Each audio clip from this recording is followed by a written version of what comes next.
c'est l'histoire qui commence au hasard.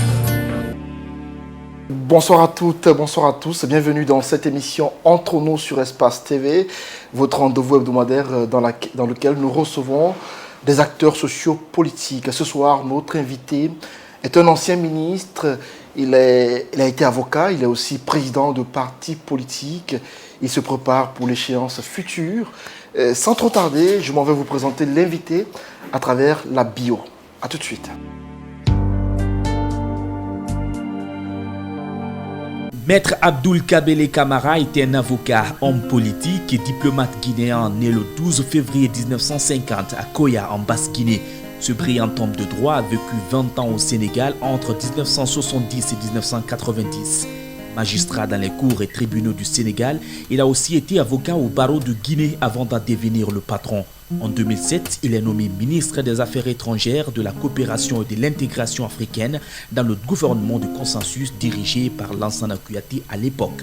En 2010, il apporte son soutien au candidat Alpha Condé qui fera de lui son ministre délégué de la Défense après sa victoire à l'élection présidentielle. Au bout de 4 ans, il sera appelé à faire valoir ses compétences ailleurs, cette fois au ministère de la Sécurité en 2015. Bombardé ministre d'État, il tentera sa façon de changer l'image de la police nationale. Kabele sera hélas stoppé dans son élan à travers un décret mettant fin à ses fonctions en 2018.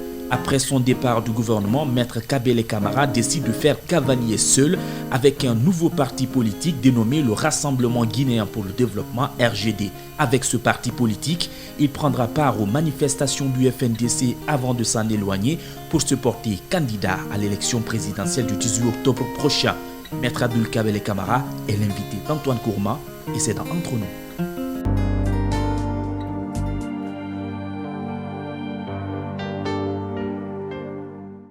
Voilà, donc vous l'avez compris, on reçoit pour vous Maître Abdoul Kabele Camara. Il est président du parti RGD, entendez Rassemblement des Guinéens pour le développement. Il est ancien bâtonnier. On lui dit bonsoir et bienvenue. Bonsoir. Bienvenue, monsieur le ministre. Merci beaucoup. Voilà, donc dans cette émission, vous le savez, nous reviendrons sur le parcours de l'homme, également sur quelques-uns de ses passages dans les différents gouvernements. Aujourd'hui, sa vision à travers sa nouvelle formation politique, le RGD. Et sans plus tarder, monsieur le ministre, pour ceux qui ne vous connaissent pas, Abdoul Kabele Camara, c'est vrai qu'officiellement, on sait que vous avez été ministre, bâtonnier, aujourd'hui président du parti. Mais d'où est-il parti? Où est-ce qu'il est né? D'où vient-il, Abdoul Kabele Camara? Je vous remercie. Abdoul Kabele Camara est né à Koya. Son village natal est Kuyeya.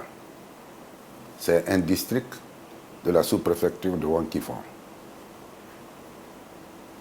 J'ai fait mes études primaires à Koya, à l'école du centre, et mes études secondaires, en partie à Dubreka. Nous avons eu la chance d'ouvrir le collège de Dubreka, de l'inaugurer avec le professeur Amara Sissé, Ali Sako et tant d'autres. Et également, j'ai fini mes études secondaires à Kindia, et où j'ai obtenu le baccalauréat en 1970. J'ai quitté la Guinée en 1970 pour rejoindre le Sénégal, où j'ai pu faire ma formation à l'université Cheikh Anta Diop. Je suis diplômé de la faculté des sciences juridiques et économiques de l'université de Dakar.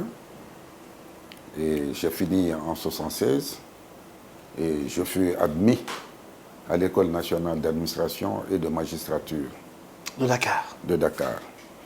J'ai fini en 1974 la licence, ancienne formule.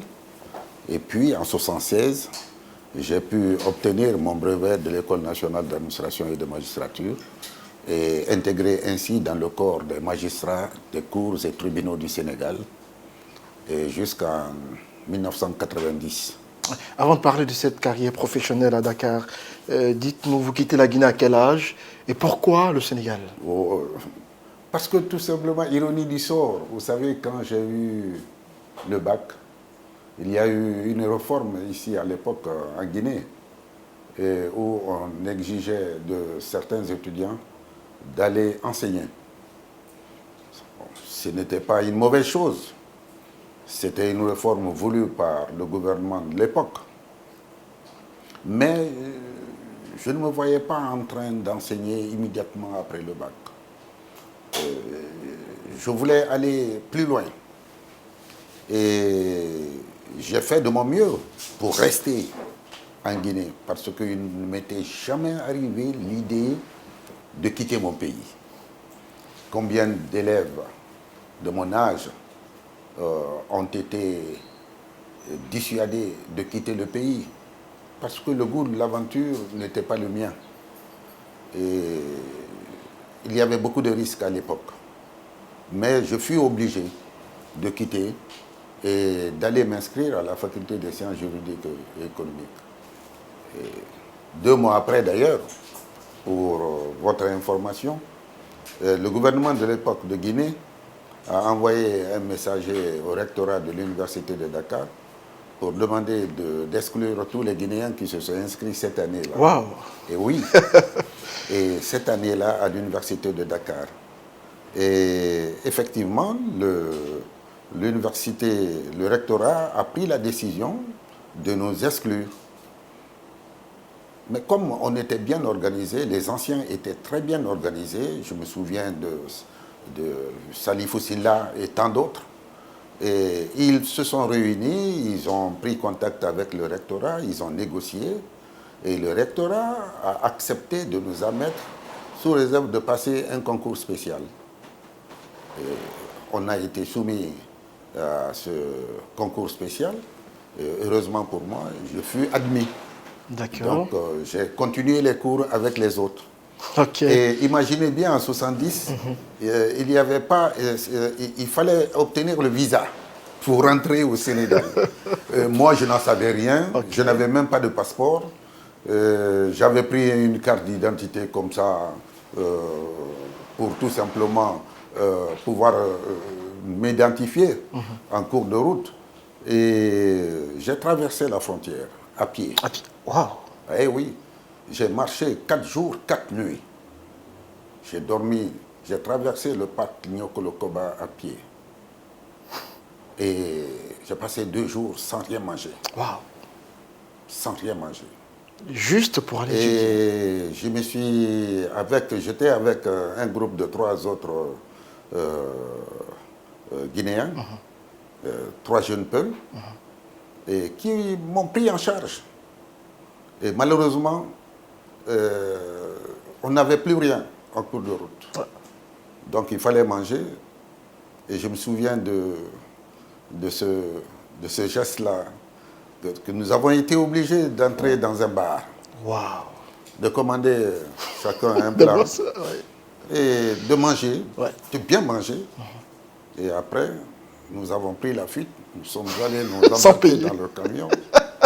Et la tenancière du restaurant, au moment où le chauffeur démarrait, est venue en courant pour dire que 4 jeunes ont mangé sans payer. J'étais assis juste au bord à la première place du camion, et elle m'a indexé comme ça. Il dit, lui, il n'a pas payé. Vous voyez bien, il fallait manger pour vivre. Ah ouais. Hein, sinon, c'était la mort. C'était dramatique. Ouais. Mais elle a été gentille. Ouais. Elle a vu que nous étions jeunes, et elle a pensé à ses enfants, et elle nous a pardonné. Waouh! Donc, j'ai traversé la frontière en contournant la ville de Tambacounda. Waouh! Imaginez un peu ce que ça faisait. J'avais mal aux pieds, j'avais des blessures partout. Tout ce parcours à pied. Oui. Et ironie du sort. Quand j'ai fini mes études à l'École nationale d'administration et de magistrature du Sénégal, je fus envoyé au Canada, à Montréal, pour un stage avec l'ancien ministre d'État et ministre de la Justice, Mohamed Lamine Fofana, qui était mon doyen d'âge. Nous sommes allés ensemble au Canada suivre notre stage à l'Institut de médecine légale et de police scientifique et également au Centre international de criminologie comparée et au Palais de justice de Montréal, où nous avons eu l'occasion de visiter toutes les prisons fédérales. Et c'était vraiment enrichissant. Enrichissant. Alors, à mon retour au Sénégal, je fus envoyé à Tambacounda pour assurer l'intérim du juge d'instruction du premier cabinet du tribunal régional de Tambacounda. C'était votre première fonction? Première fonction. Wow. En quelle année? Et ça, c'était en 77. Wow. En 77. Donc, je suis allé à Tambacounda. Un jour, je vois arriver des policiers avec deux jeunes garçons et un dossier d'enquête préliminaire. Le procureur de la République m'a envoyé ce dossier et il a requis une information et il a visé le séjour clandestin au Sénégal. Imaginez bien la situation dans laquelle je me suis trouvé ce jour-là. J'ai regardé les jeunes, c'était presque des mineurs.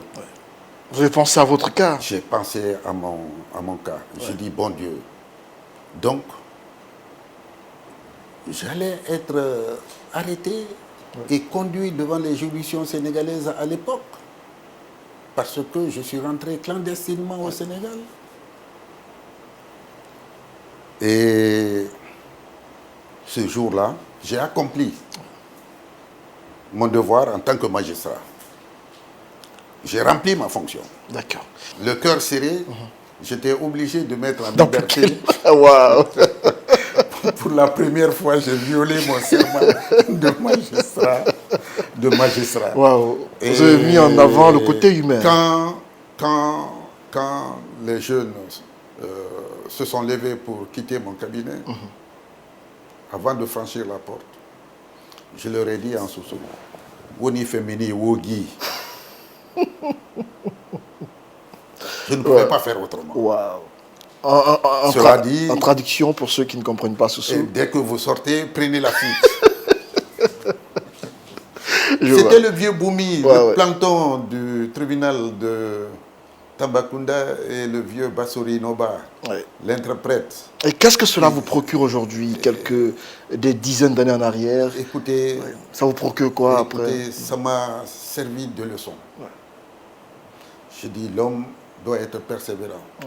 D'abord, avoir foi en Dieu. Et surtout, mon réconfort, c'est que le Sénégal m'a accueilli. Jeune Guinéen. Et vous avez passé combien de temps au Sénégal? 20 ans. Je m'incline aujourd'hui, pieusement, devant la mémoire du président Kébambaye. L'homme qui m'a découvert en 4e année de droit. De la faculté des sciences juridiques et économiques de Dakar et qui me dispensait les cours de pratique judiciaire.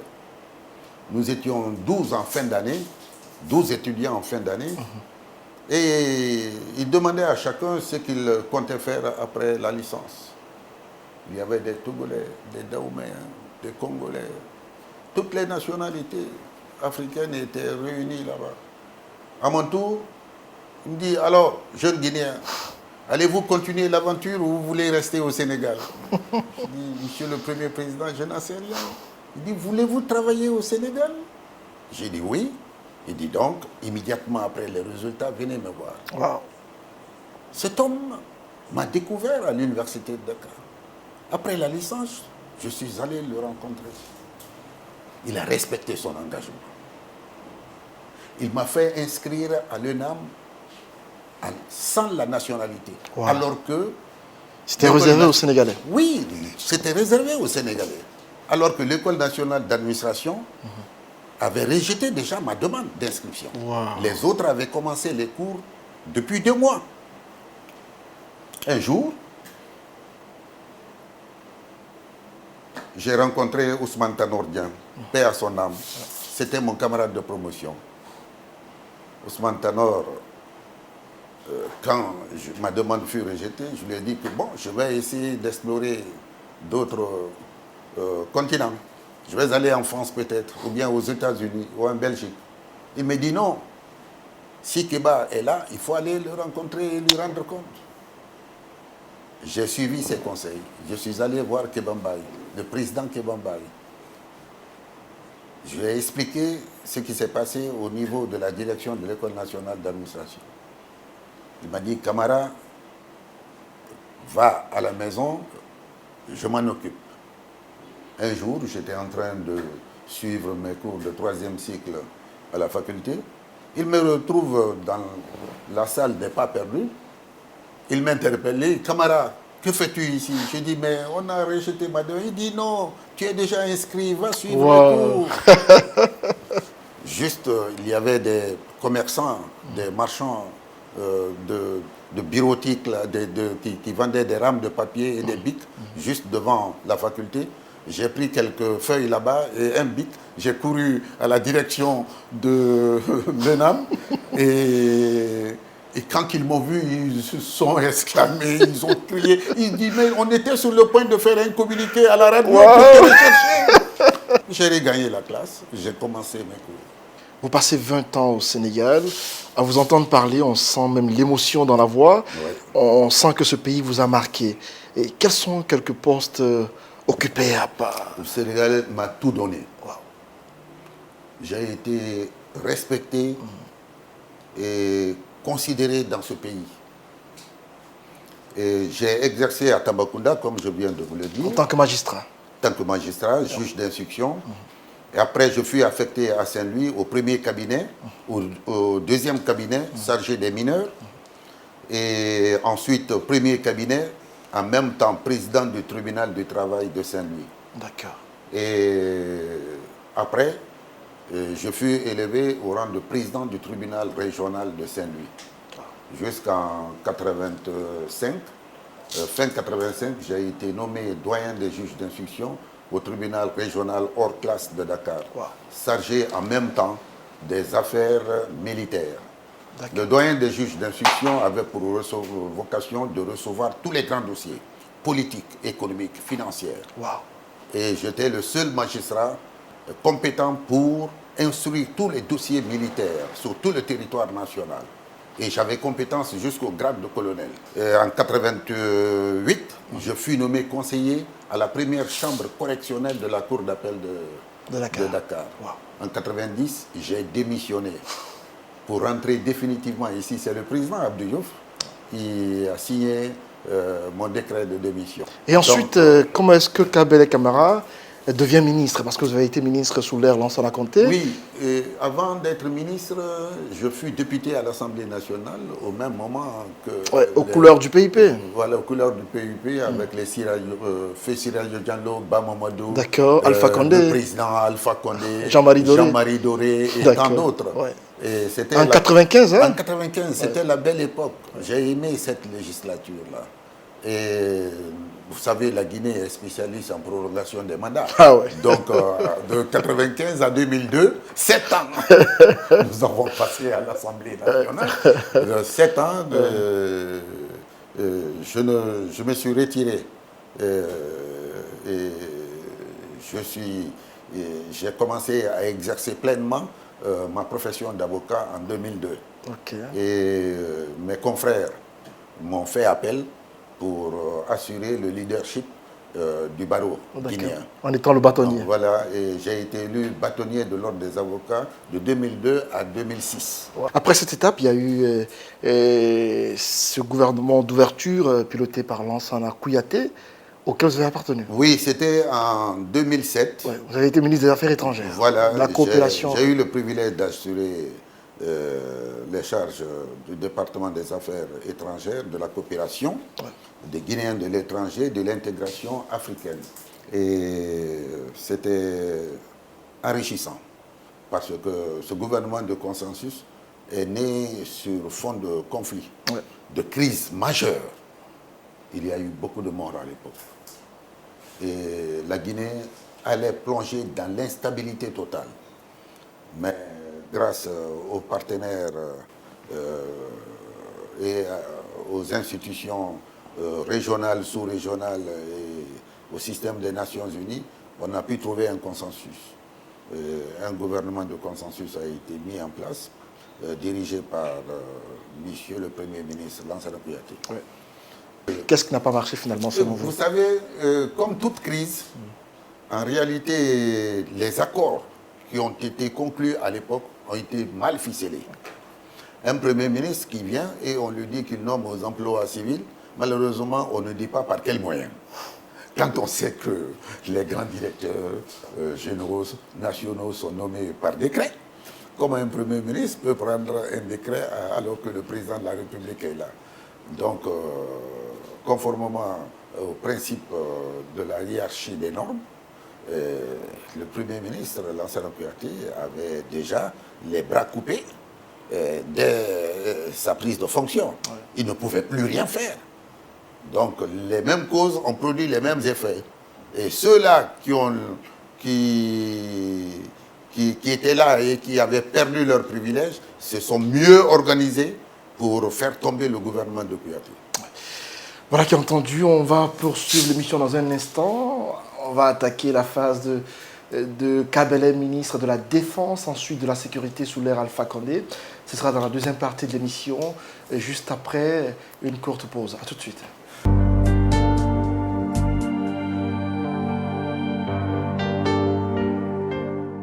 Voilà donc de retour sur ce plateau avec notre invité qui n'est autre que Maître Abdoul Kabele Camara, président du parti et Rassemblement des Guinéens pour le développement, RGD en abrégé.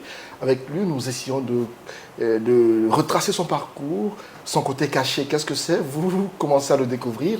On poursuit l'émission avec cette fois-ci le régime Alpha Condé. Comment se fait la rencontre? Pourquoi le soutien en 2010? Et ensuite, le ministre de la Défense, ministre d'État, il faut le préciser.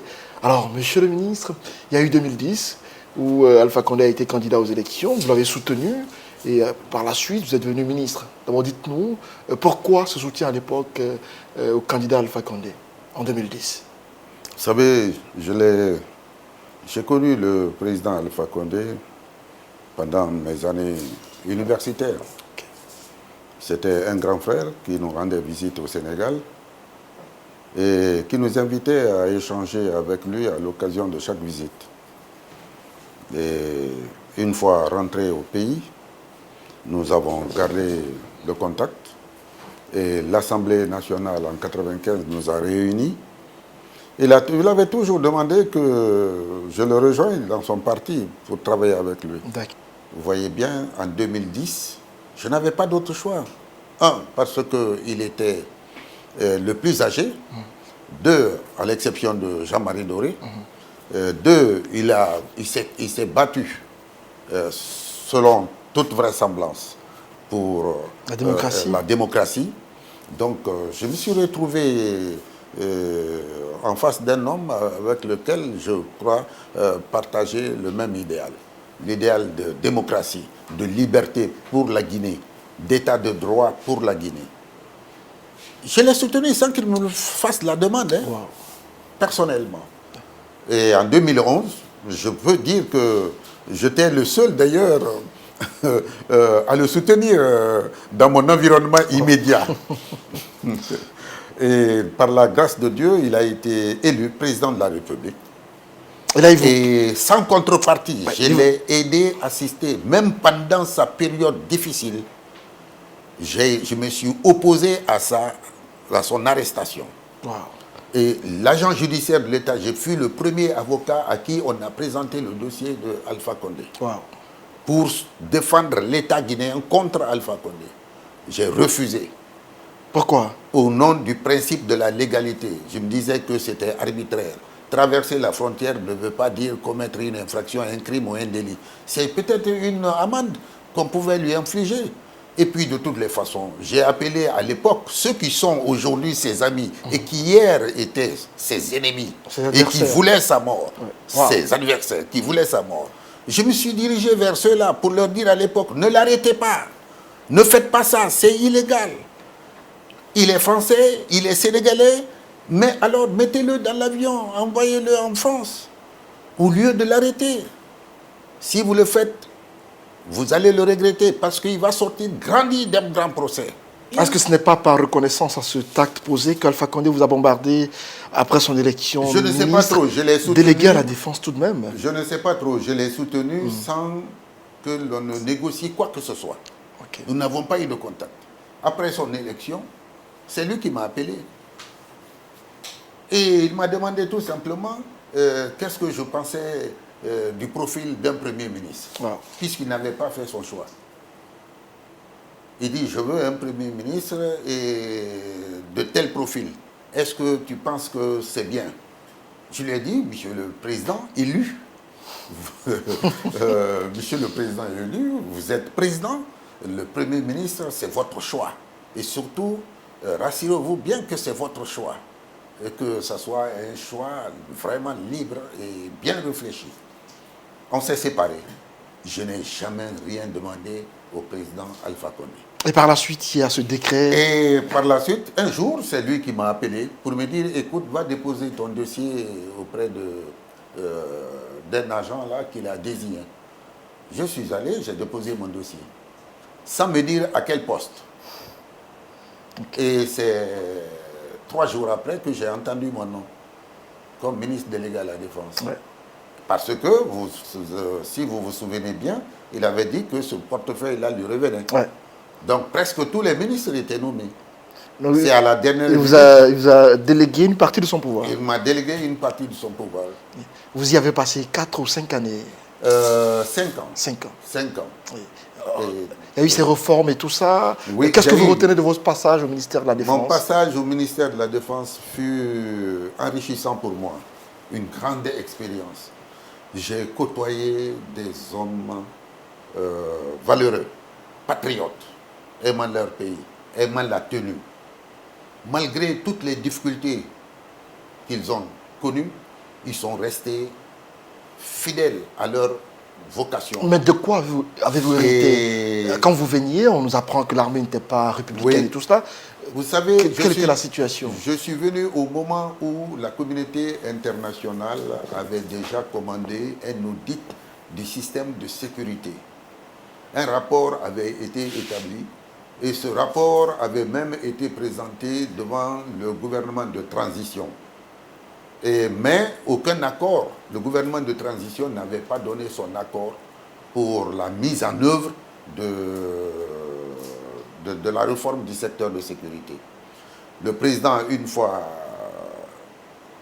investi, et le ministre délégué à la Défense, une fois nommé, a pris contact avec M. le Président de la République, et de qui il a reçu l'ordre de confirmer, n'est-ce pas, l'accord du président de la République de Guinée pour la mise en œuvre de la réforme du secteur de sécurité qui était consigné dans un rapport dressé à l'époque sous la présidence du feu général Lamine Cissé, ancien ministre de l'Intérieur du Sénégal, ministre d'État, ministre de l'Intérieur du Sénégal.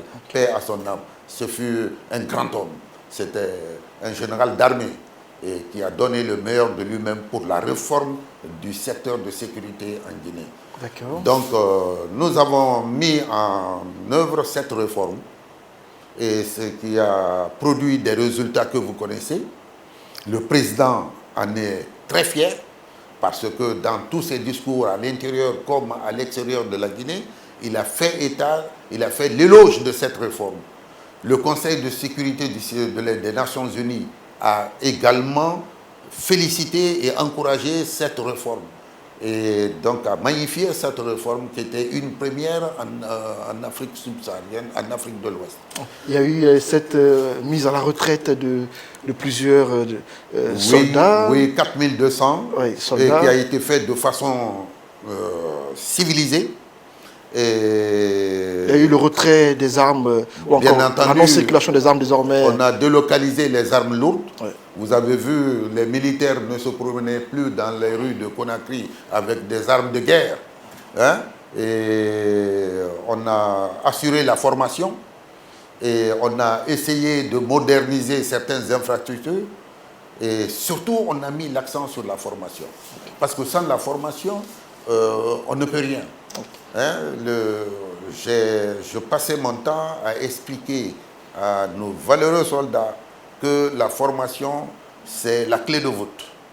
Parce que demain, je souhaite que la Guinée puisse, le soldat guinéen, le militaire guinéen puisse regarder le militaire sénégalais, français, les yeux dans les yeux, parce que ayant acquis la même connaissance.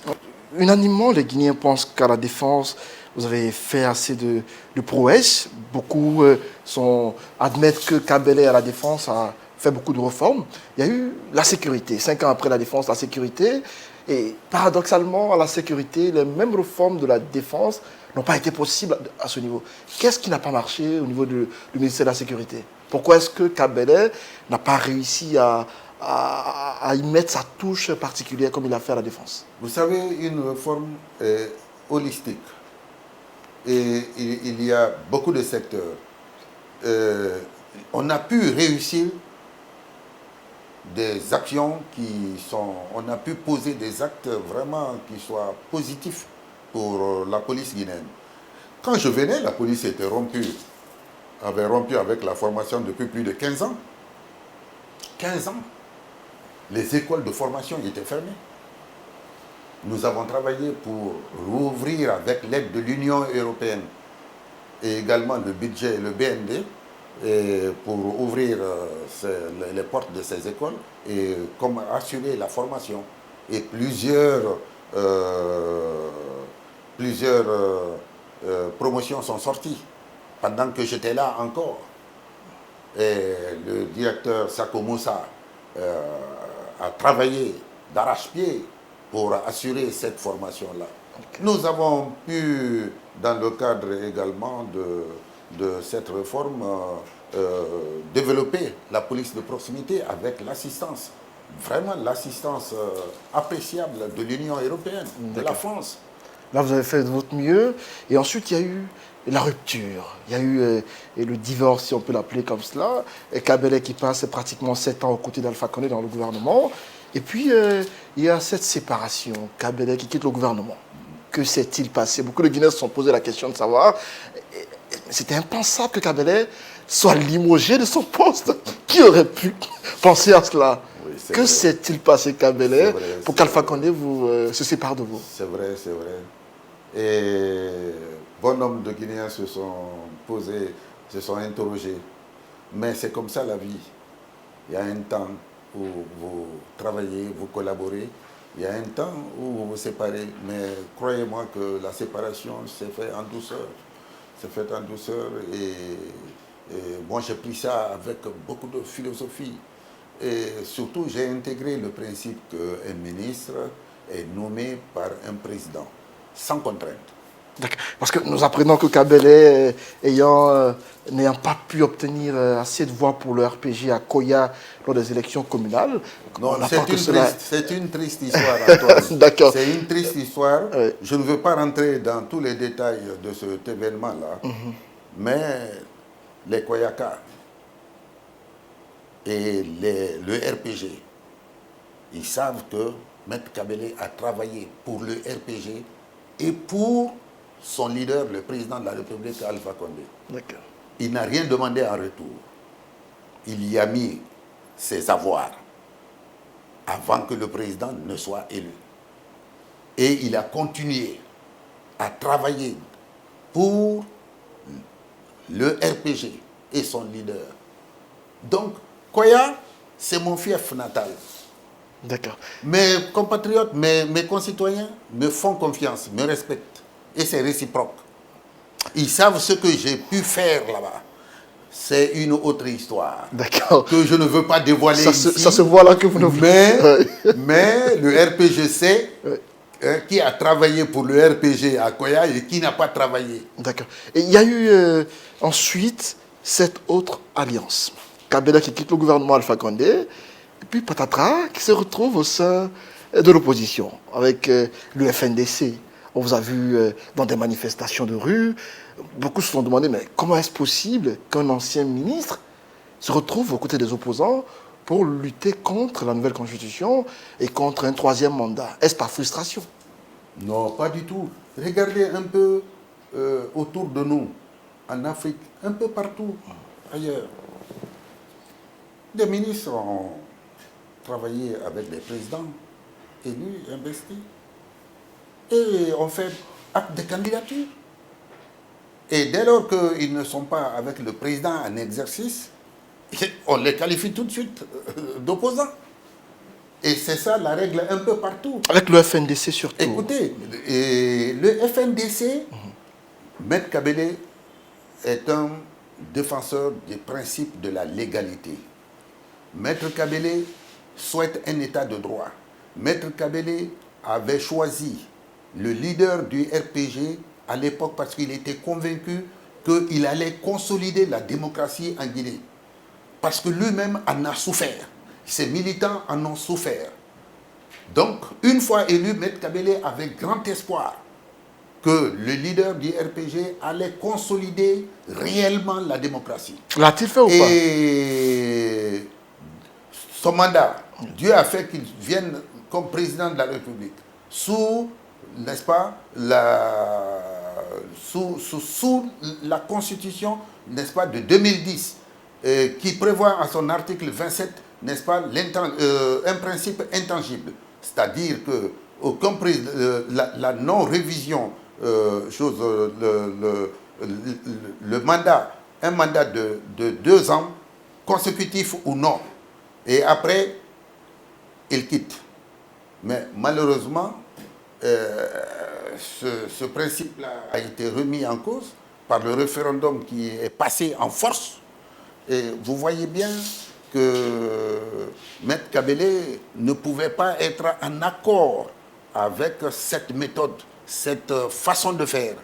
Et même si j'étais resté dans le gouvernement... Justement, parce que beaucoup se disent que si Kabele était encore ministre, ce n'est pas évident qu'il s'oppose à Alpha Condé. Écoutez, si pourquoi je ne me suis pas retrouvé à Sécoutoria depuis 2018? Il y a des ministres qui sont sortis et qui sont revenus. Il y en a même qui ont été promus ministres d'État. Mais écoutez, l'homme doit avoir de la personnalité. D'accord. Et aujourd'hui... Écoutez, quand vous avez un idéal, il faut suivre cet idéal-là. Avoir une conviction. Non, mais oui, mais ça n'a rien à voir avec le professeur Alpha Condé. Je quitte le gouvernement, un parti politique me fait confiance pour en assurer le leadership, mais c'est tout à fait normal que je suive mon chemin. Et le chemin que je crois être un bon chemin pour le peuple de Guinée, pour mes compatriotes. Et ce chemin avec le RGD, récemment, on vous a investi candidat pour l'élection prochaine. Vous vous y préparez d'ailleurs. Et il y a eu les élections du 22 mars que vous avez boycottées avec les autres partis du FNDC. Et beaucoup sont surpris que vous ne participiez pas aux législatives, mais que vous vouliez aller aux présidentielles. N'est-ce pas de l'incohérence, Maître Kabele Camara? Non, ce n'est pas de l'incohérence. Je fais partie du comité de pilotage du FNDC. Nous avons décidé ensemble, au vu des éléments qui ont été présentés, analysés, examinés, par l'ensemble des membres du comité de pilotage, de ne pas participer aux élections législatives. Et malheureusement, le référendum a été couplé aux élections législatives. Dès lors que nous avons décidé de ne pas participer, du coup, on boycottait également le référendum. Et d'ailleurs, l'objectif était d'empêcher les législatives. Ce qui n'a pas été possible. Ce qui n'a pas été possible. Ce qui n'a pas été possible. Maître Kabele et le RGD ont respecté leur engagement vis-à-vis du FNDC. En Nous boycottant. n'avons pas participé aux élections législatives. Et d'ailleurs... Est-ce que en vous le aucun- regrettez? Non, je ne le regrette pas, puisque quand on a pris une décision, il faut l'assumer. Il faut l'assumer. Écoutez, il y avait beaucoup d'arguments qu'on pouvait étaler ce jour-là. Quels sont les arguments à l'époque qui étaient possibles et qui ne le sont pas aujourd'hui avec la présidentielle? Et à l'époque, moi j'aurais pu dire par exemple que d'aller aux législatives et également d'aller de voter le référendum, de voter non. Et avec toutes les manifestations qui se sont déroulées en Guinée, si on allait à ces élections-là, le président de la République a été mis en minorité. Cliné. Maintenant que cela a été un échec, si on peut l'appeler comme ça, l'échec d'avoir empêché les élections législatives, aujourd'hui vous allez aux élections présidentielles, beaucoup pensent que vous avez dit que vous n'irez pas aux élections avec Alpha Condé, désormais il va y aller, vous disiez que vous ne voulez pas de la nouvelle constitution, elle est maintenue, le Parlement est encore en place, le fichier n'est pas bien assaini. Quelle chance avez-vous de remporter les élections lorsque vous allez à une élection où pratiquement toutes les dénonciations faites n'ont pas changé? Le FNDC n'est pas un échec. Le combat du FNDC continue. Êtes-vous membre encore ou pas? S'il vous plaît, le FNDC n'est pas un échec. Le FNDC a travaillé. Et vous savez très bien qu'au plan international, les élections législatives qui se sont déroulées et le référendum ont été décrédibilisés. Il n'y a pas eu d'observateurs internationaux ici. Et vous savez dans quelles conditions ces élections ont eu lieu. Les bureaux de vote, les urnes ont été ramassées par certains endroits à 13 heures. Et imaginez bien dans quelles conditions ce que cela représente en termes de violation de la loi électorale, du code électoral. Normalement, ce sont des bureaux de vote qui devraient... tous ces votes-là devraient être annulés. Bon, malheureusement, des résultats ont été proclamés. Donc, ce n'est pas un échec. Il y a eu une semi-victoire. Une semi-victoire parce qu'on a réussi à décrédibiliser cette élection. Mais avec la présidentielle. Et ça, c'est constant. Maintenant... Quelle chance vous avez de les remporter? Maintenant, quelqu'un pourrait me dire que les mêmes causes vont produire les mêmes effets. Je dis non. Les présidentielles, c'est un fauteuil pour un président. On ne peut pas changer ça. 2, la politique de la chaise vide a été pratiquée ailleurs. Ça n'a donné aucun résultat. Au contraire, celui qui est au pouvoir s'est incrusté dans son système et a trouvé un boulevard qu'il a emprunté avec toutes les facilités. La politique de la chaise vide participe à la déconsolidation, à la déconstruction de la démocratie. Il faut y aller en usant de toutes les voies de recours possibles pour faire entendre sa voix. Nous pouvons le faire et nous avons cette force-là pour le réaliser. En mettant en commun nos moyens face à ceux-là qui, aujourd'hui, veulent à tout prix nous imposer, n'est-ce pas, la continuité. Ceux-là qui ont déjà mis à terre la Constitution de 2010 et de façon fracassante. Et il faut que l'opposition se retrouve, n'est-ce pas, travailler ensemble. Et il ne faut pas renoncer à ses droits. On a l'habitude d'être dans une position de résignation ou dire oui, de toutes les façons, la Cour suprême, la Cour constitutionnelle est à la solde du président de la République.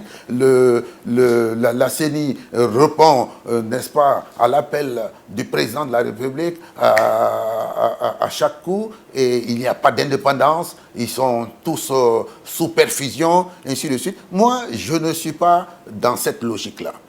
Maître Abou, il y a cette dernière question. Il y a ceux qui disent, par exemple, que Kabila était en mission au sein du FNDC pour le compte d'Alpha Condé. Qu'est-ce que vous leur répondez? Écoutez, c'est de la politique politicienne. Ceux-là ont peur de mettre Kabila ou bien. Mais vous savez très bien que vous me connaissez depuis un certain temps. Je ne suis pas un homme de ce genre. On a eu beaucoup de débats à Radio Espace, la TV, et vous m'avez posé toujours cette question. Je vous ai dit que maintenant, Maître Kabila a besoin de quoi? Après tant d'années d'exercice, il a besoin de quoi? D'accord. Il n'a besoin que d'une seule chose, servir son pays. et servir ses concitoyens. Maître Kabele n'a besoin que d'une seule chose, servir loyalement et dignement ses concitoyens. On est pratiquement arrivé au terme de l'émission. On va aller avec cette dernière rubrique qui concerne les personnalités. Maître Kabele, juste après la transition, on vous passera des images de personnalités guinéennes autour de qui vous aurez quelques mots à prononcer. A tout de suite.